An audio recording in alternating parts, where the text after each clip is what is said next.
Number 1. I'm a male. I was 22 years old, and at the time, I'd been dating this amazing girl for a little over a year. I had asked her to move in with me because she was still living with her parents. I was under the impression her parents were overprotective and strict, and treated her kind of bad based on the stories she told me. At the point, I'd never met them. Everything was great. Roxy moved in. We both worked, so we had some money. Then, out of nowhere, Roxy started asking me if I was still in love with my ex, who I only dated a few months and hadn't talked to in 2 years. She would make me promise not to leave her unless we talked first. Weird, but no red flags yet. Once a week, I'd go to my friends and play PlayStation or poker or whatever, and Roxy would go out with her girlfriends.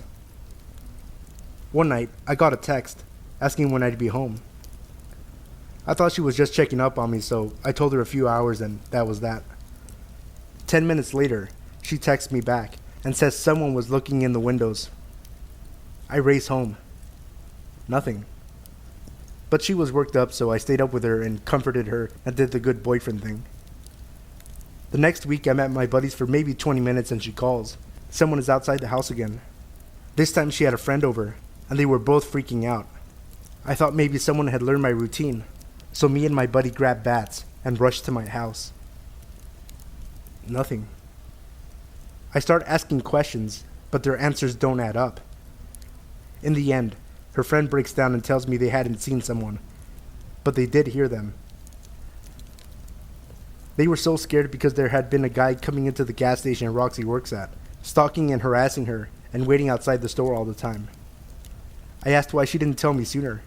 She said she thought I would be mad at her because that's how her parents were. I stopped going to my buddies. I started hanging out at her work. Nothing. 2 weeks and nothing. One night, I decided to go to a bar with my friends. She freaked out a little, so I invited her along. It was only a couple miles from our house, so we walked so we could both drink. We went, and I had a good time, while Roxy basically sat in a corner on her phone, wanting to leave. She said all the people made her nervous because he could be there. At about midnight, we head home, and the whole time, there is a car that just keeps driving by. I didn't notice it was the same car until we got on a side street with almost no traffic. Roxy freaked out, screaming, "It's him!" My drunk mind assumes she has seen his face, knows it's him, and that we're in danger. We run. I'm drunk. I fall a lot. It sucked. We made it home fine. The car didn't follow us once we ran. The next day, I told my buddies about Roxy having a stalker, how I'd finally even seen him, and how he kept driving by slow and tapping on windows when I'm not home. I told him I'd have to cancel hanging out for a while, until I know Roxy's safe. Later that day, my friend calls me. He had told his girlfriend about Roxy having a stalker, and she told him this. Roxy didn't have a stalker. She had told her mutual friend, the one who was with her when the stalker was hurt outside, that I was cheating on her. She didn't want to break up. She just wanted to keep me home all the time, so I'd lose interest in my fling. The car driving by was planned. She got a hold of said friend, and texted her when we left, and told her the route we would be walking home. I felt betrayed. I was being stalked by my own girlfriend. I was considering breaking up for a while, but I wanted her to have somewhere to go, so I went to her parents' house to explain the situation. Turns out her parents were only strict about her taking her meds for schizophrenia. They were only controlling when she went off her meds and got paranoid and violent. With my world shattered, I went home to confront Roxy. I decided during my drive home that I loved her enough to work this out, if she took her meds. Things used to be great after all. So I go home, I make a nice dinner, and when she gets off work, we sat down to eat and talk. The only words I got out were, "I know about you and your friend's plan because you thought..." She totally flipped out, threw her plate against the wall and slapped me. I left with a quickness. The whole time, she's screaming about me being scum and how I'm fucking my ex. I stayed at my buddy's, and his girlfriend gets text after text from Roxy about how I raped her and cheated and hit her. Wow. I called her parents. They come get her. I changed the locks and distanced myself from everyone. My heart was ripped out. A month or so later, she started texting and emailing me about how she was sorry and on meds, and finally told me about her mental illness. I missed her, but I couldn't do it again. You think you know someone until you learn you don't really know them at all. Roxy, I loved you, but you scared the hell out of me, and you tried to ruin my life. Let's not meet again. Number 2. I was seeing this guy Jack for a couple of months, and when I broke it off, I thought he was okay with it.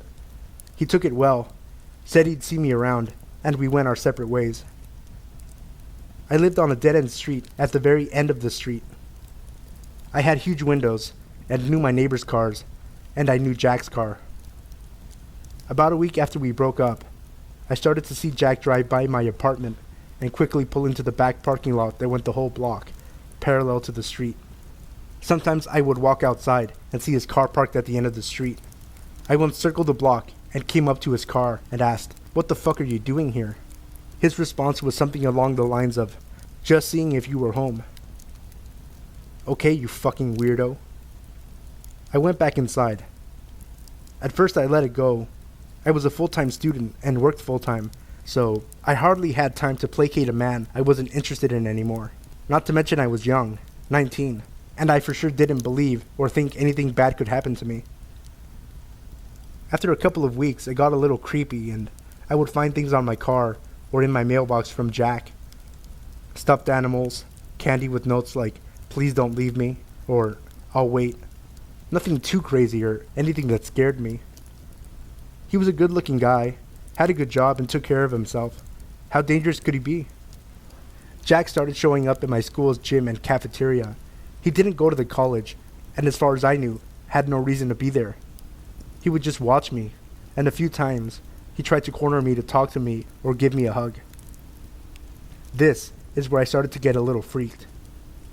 I finally went to the cops because I was just tired of him always being around.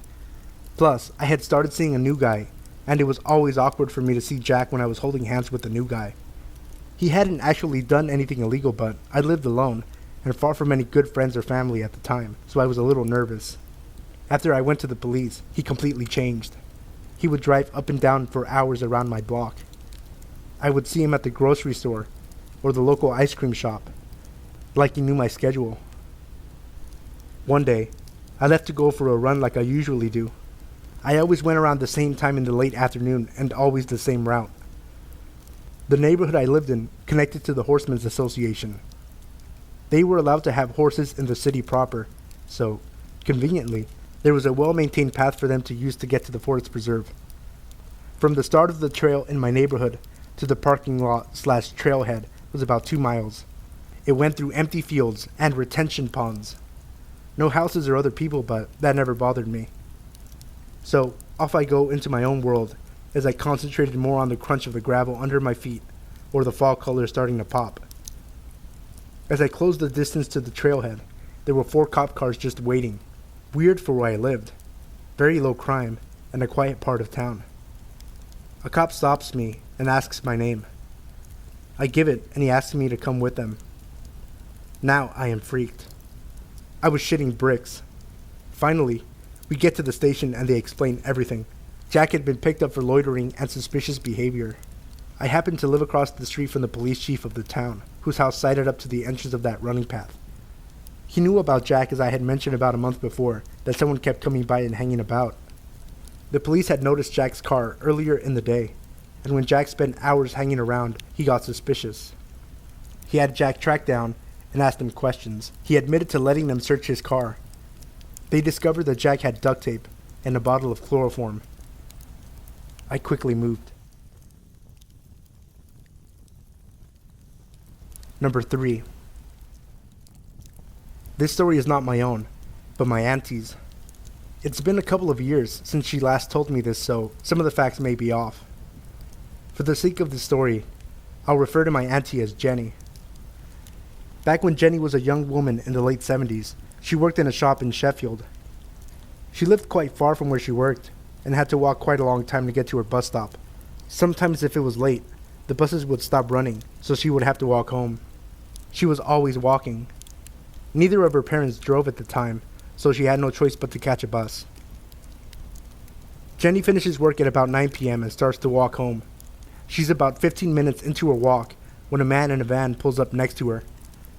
She looks to her left and sees an attractive man sat in the driver's seat, smiling at her. She smiles back politely and continues to walk. "Hello, what's your name?" the man shouts to her. Jenny doesn't answer and pretends that she didn't hear him. In the part of Sheffield that we're from, it's not uncommon to strike up conversation with random people. Many people are very friendly, so she didn't really find it weird him striking up conversation, but doesn't want to tell him her name. "Whereabout are you going? Do you need a lift?" he shouts again. This time, Jenny replies, saying, "No thank you, I'm just heading home. I like walking," to try to get him to leave. "It's cold. You can't walk out here alone." For about 5 minutes, he carries on trying to persuade Jenny to get in the van, which she politely declines. She's getting freaked out and starts to walk faster. "Just get in the van!" he shouts angrily at her. He then starts to open his door and undo his seatbelt. Jenny was done at this point, and she full-on shoots down the street like a bullet. He's now running after her, about 20 yards behind her. She runs onto a street with loads of houses and runs to the first house she can find with the lights on. She starts banging on the door so hard, she almost breaks it down. After a couple of seconds, a lady who's about 45 answers the door to see Jenny panting for breath. Jenny shoots inside the house, and the lady closes and locks the door. They obviously call the police, and Jenny gives a description. Nothing was heard of until a few years later. Jenny turns on the TV and sees that the notorious Yorkshire Ripper had been caught in Sheffield. A photograph of him is shown on screen, and she almost screams. There's the man who followed her and tried to give her a lift home. He has killed 13 women. So Peter Sutcliffe / Yorkshire Ripper / the friendly stranger, let's not ever meet, for your sake. Number 4. This happened to me about 3 years ago. I live in South Africa. It was Valentine's Day, and my ex and I were at a restaurant that night. It was a very popular pizza and pasta place, but it wasn't too full. It went okay, but let's just say my ex was not the nicest person and quite a coward. This is relevant later.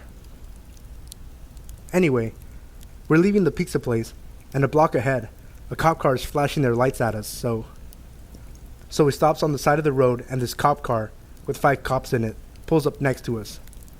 To my understanding, a cop car should have 2 officers in it, and the backseat would be used to transport possible arrests. I'm not too sure, but I don't think it's a regular sight to fill up a cop car. We asked the cop if we could stop at a garage, which is legal, to which the cop aggressively retorts that we will not be going anywhere. The cop gets out and does the usual, checks his license, etc. Then, he asks my ex, "Have you been drinking?" He hadn't, but he stuttered on response, and the cop thought it was a great opportunity to do a breathalyzer test. The breathalyzer checks out, but the cop says it must be broken. I'm now sitting in the passenger seat, frantically texting my mom that we've been stopped and I just know something is wrong. Police brutality is common in my country, so I was already aware of what could happen. The 4 cops in the car are laughing at my nervous expression, and what I heard next I can never forget. What is she worried about? We'd rape her before she could report it anyway. My heart is fucking pounding. Another cop car comes patrolling the street. Thank fucking God. And these cops see them, mutter something about "oh shit, the metro," which is slang for the police. Quickly get into the car and speed off. My ex gets back in the car, and he's silent. Halfway back, he starts to blame me, saying I should have got out of the car to defend him. I'm 4'11", weigh 92 pounds, and I was 17 years old. I had no fucking clue what to do, and I was scared shitless at the time. A few weeks later, I see a story on the news about a group of 5 fake cops in a fake car, donned out in fake uniforms, who were attacking people, raping girls, and murdering couples. Every time a cop stops a car that I'm in, my heart drops. Number 5. When I was 19, I was a venture scout. It's sort of like Boy Scouts, only for older kids, and it's gender mixed. I decided to go to this week-long mixed scouting crew camping trip with a friend of mine. But a few days before going, my friend from Venture Scouts bailed, so I'd be going up into the mountains alone with a bunch of strangers, which was no big deal for me. I can handle myself. When I got there, I was the only Venture Scout, and the only girl. It was a little awkward, but most of the Boy Scouts were pretty nice and easy to get along with. Although they weren't used to camping with a girl, they happily accepted me as just one of the guys. But there was this one guy, Danny. From the first day of camp, he wouldn't take his eyes off me. He'd just stare at me. It was a little uncomfortable, yeah, but I figured he was just socially inept with girls or something, and I tried to pay him no mind.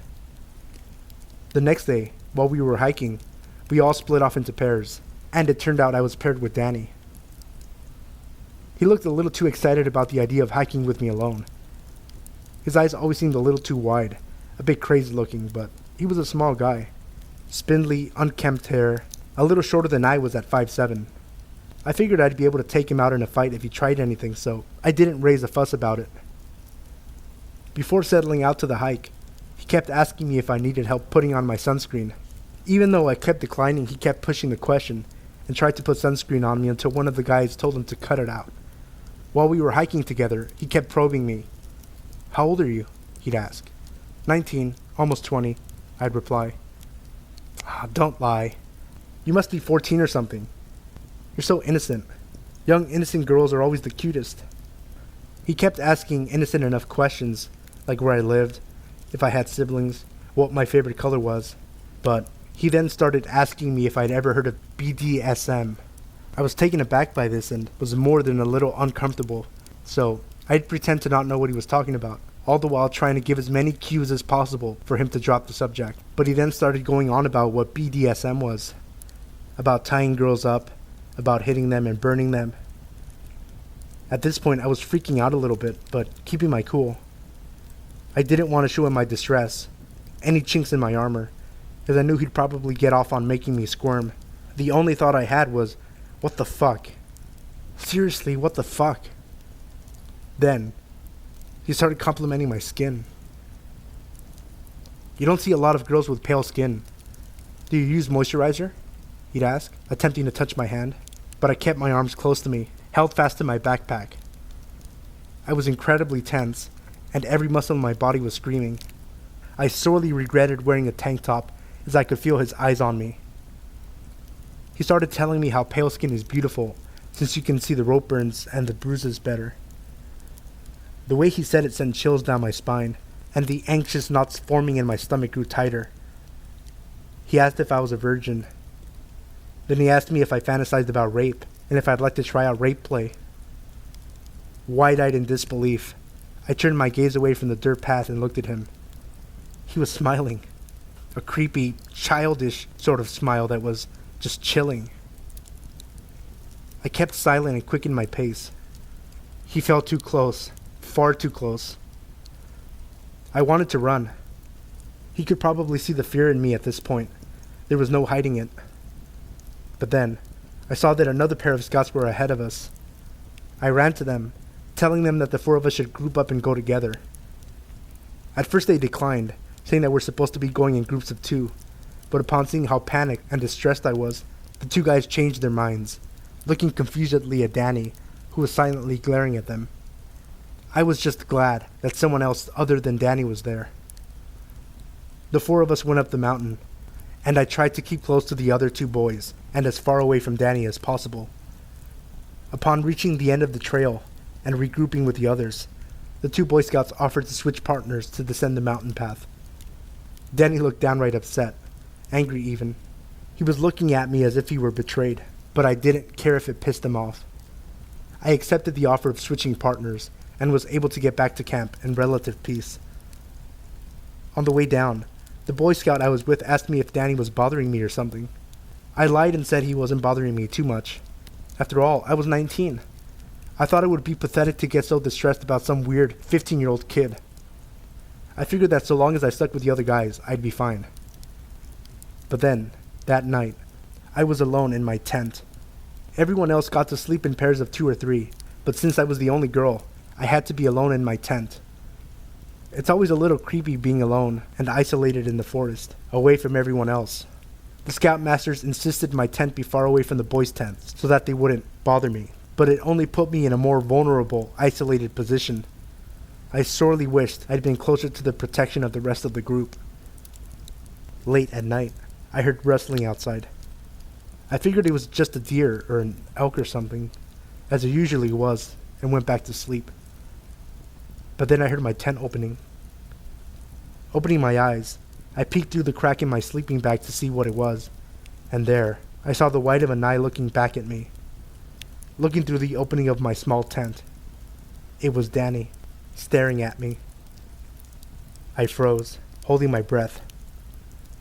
I held my dad's hunting knife close to me, hiding in my sleeping bag, not moving a muscle, staring Danny down, pretending to be asleep, ready to fight at any moment should he take one step into my tent. But he didn't do anything. He just stared, watching me, breathing heavily and muttering incoherently to himself. "Are you there?" I thought I could hear him say. Eventually, after what felt like an hour, he left. The next morning, exhausted, I caught naps when, and if I could, and kept close to the other scouts in my group. It was difficult to maintain my calm and cool composure. The scout leaders were a little frustrated with me, since it seemed like I wasn't paying much attention to their instructions. But at this point, I didn't care much for it. I was always on some level of alert, as Danny would sometimes creep up behind me and caress my neck, or play with and try to smell my hair. And every night, Danny was there, watching. One night, he went digging through my backpack, looking for something. Unfortunately for him, I kept all my clothes and personals tucked away with me in my sleeping bag. He left with nothing. I grew up in rough situations and circumstances, so I always felt I can only rely on myself. Asking for help was never an option as a kid. Asking for help meant you're weak, so it hardly even occurred to me. I was prepared to tough out the rest of the week, but a little over halfway through the week, Danny was called away by the scoutmasters and sent home.